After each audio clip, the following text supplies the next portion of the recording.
Hello, beloved. Hello, hello, hello. Good morning, good afternoon, good evening. Whenever it is that you are watching the broadcast, hello, hello, hello. It is wonderful to be able to connect with you. Wonderful to say hi. What's going on? How are you? This girl's what you be up to? And so, hello, hello. So great to be able to.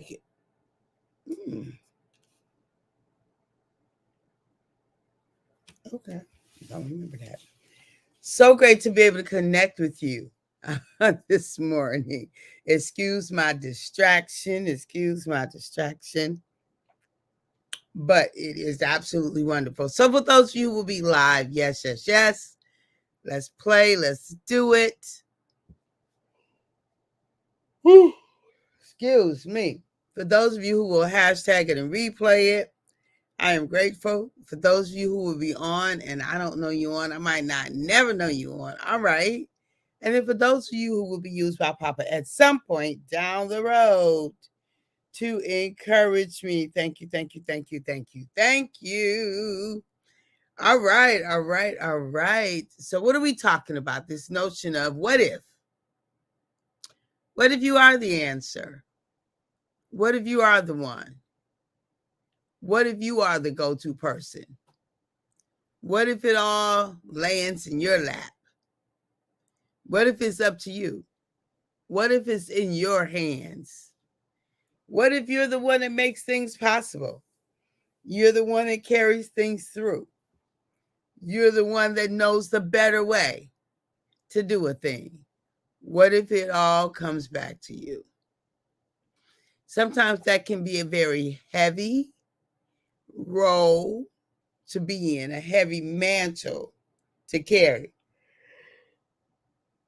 A heavy mantle to carry. And sometimes it is just that, it's our mantle. So we have to decide that if that is us, how we are going to show up. We have to decide how much we will give and how often we will give it. We have to decide where we begin and where other people end. Like we have to make those distinctions because otherwise, as a person, as being the answer, it'll be easy for us to lose our way with other people, lose our way in other people. So, are you the answer? Right? Are you? Excuse me. I just got in. Good morning, Dorian. Good morning. At 3-8, no, almost 4. Good morning this morning. So I'm a little sleepy. So yeah. So what if you are the answer? What if the answer of you? What if the rubber? What if you the rubber that meets the road? Right? What if everything that is within you, your possibilities, how you are, what you're doing? What if it all comes back to you? Right? What if it does? And so as you think about this notion of it coming back to and down to you, of it all being about you being the answer, when it comes back down to the idea that you are the answer, beloved, then what are you going to do? Are you going to be begrudgingly the answer? Or are you going to own it? Like just own it fully and embrace the role that you're in and show up to the situation as the answer. What does that look like for you to be the answer.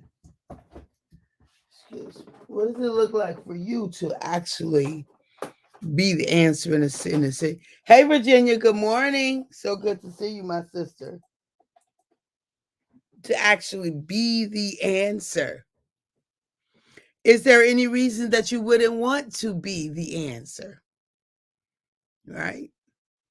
So, if we know that we are the answer in some situations, but not in all. See, I think that right there is the distinguishing factor. We are indeed the answer in some situations. So sometimes we want to do things and we think we need more. We think I'll be ready when. We think I have to do this. No, no, no, no, no. There are people who need us in the current place we are, in the current level of learning, in the current exposure and experience. There are people who need us to minister to them, if you will, to support them, to share with them right where we are. Not when we get the next, not when we have the next. It's not when we grow and expand. No, right where we are. You are an answer to somebody's right where you are, right? And if there come time for you to need something else, good morning, Brian. Hey, sis, so good to see you. If there comes time for you to actually need something else, in order to support and minister to those who you're called to, then that time will be that time.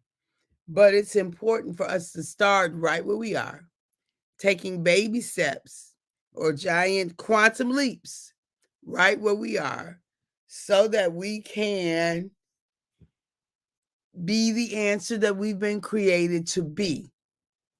So when you think about being the answer, what does that mean for you? Hey, Tisha, good morning, girl. When you think about being the answer to somebody, what does that mean for you? To be the answer for somebody. What does that mean for you? What does that look like for you? What does it feel like to know that you are somebody's answer? You are someone's answer, right? To the question that they're asking, to the need that they have, to the inquiry that they have out there. You showing up as you, not adding nothing to it or taking anything away. Just you being you shows up. It's added value, right? We add to the combination of the diversity of, right? Thoughts, talents, skills, abilities. Mm-hmm. Mm-hmm. And yours is very unique. Did you know that?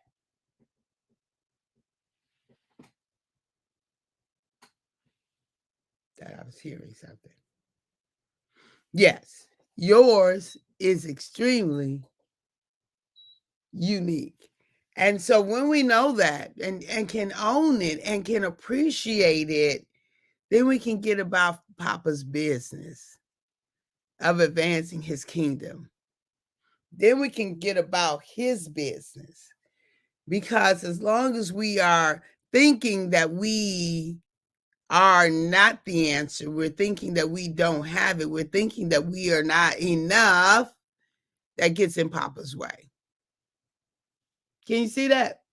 That gets in the way of him being able to minister total freedom to us. It gets in the way of him being able to bestow us with certain gifts, certain levels of gifts.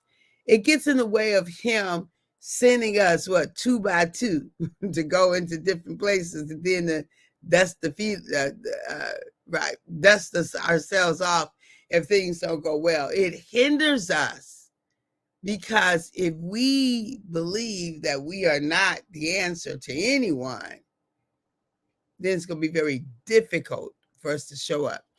Being someone's answer means that I have in me what they need to get to continue their journey in their purpose or to push them towards their purpose.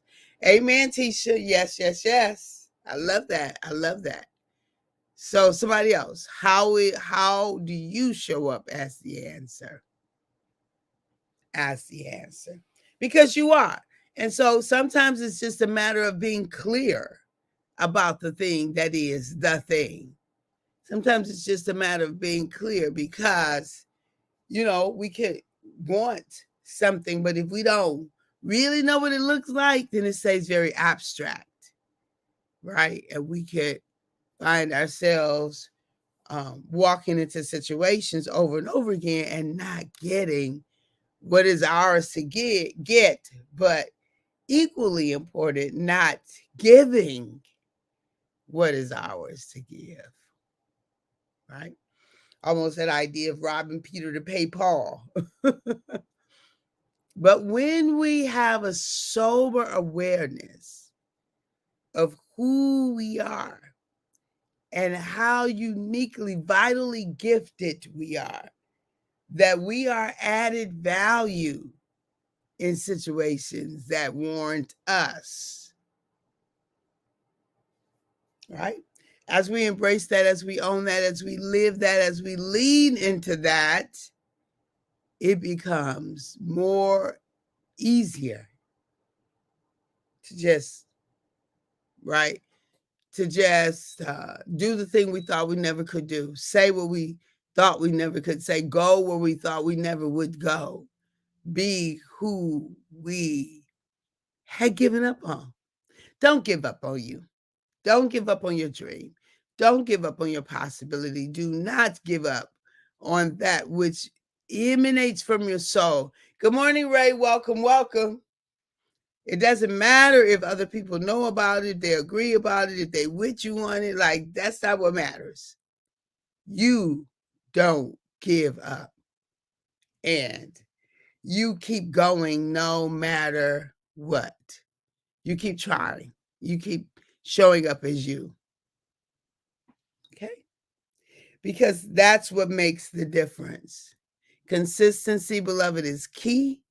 Consistency helps us to refine and to assess what's working, what isn't working, right?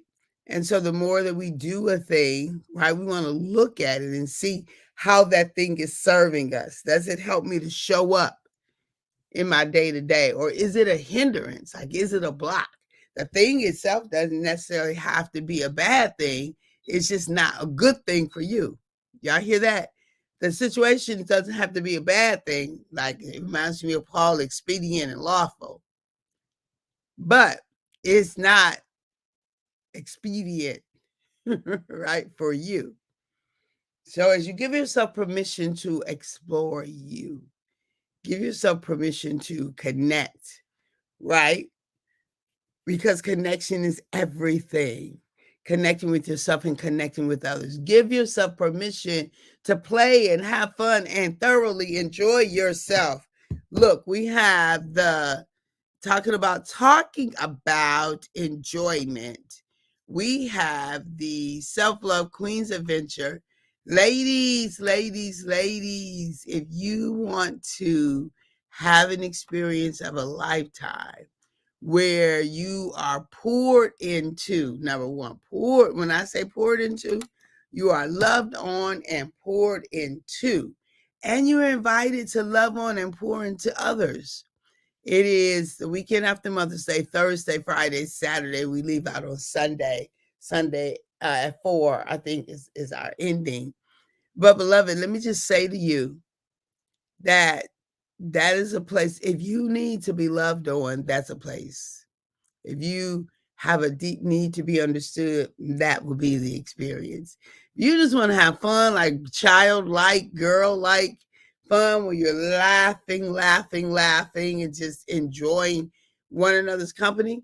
Self-Love Queens Adventure is the place for you. So I invite you to join me. If you click on the link and just follow the prompts, put everything in, put down your deposits, and then we'll go from there. We will go from there. All right. So, all right, beloved, I think that's all I have today because I'm going to get back in the bed. I'm going to get back into bed. Be sure to join More Love, please. You can find that at my website. You can find it at my website. All right. At the moment that Abba gave us our breath, me and you, we forfeited, we relinquished, we gave up the right to not be amazing. You and I simply don't have the right to not be amazing. Because guess what? Because we are anyway. Because we are. All right. I love you. Bunches. Talk to you soon. Bye-bye for now.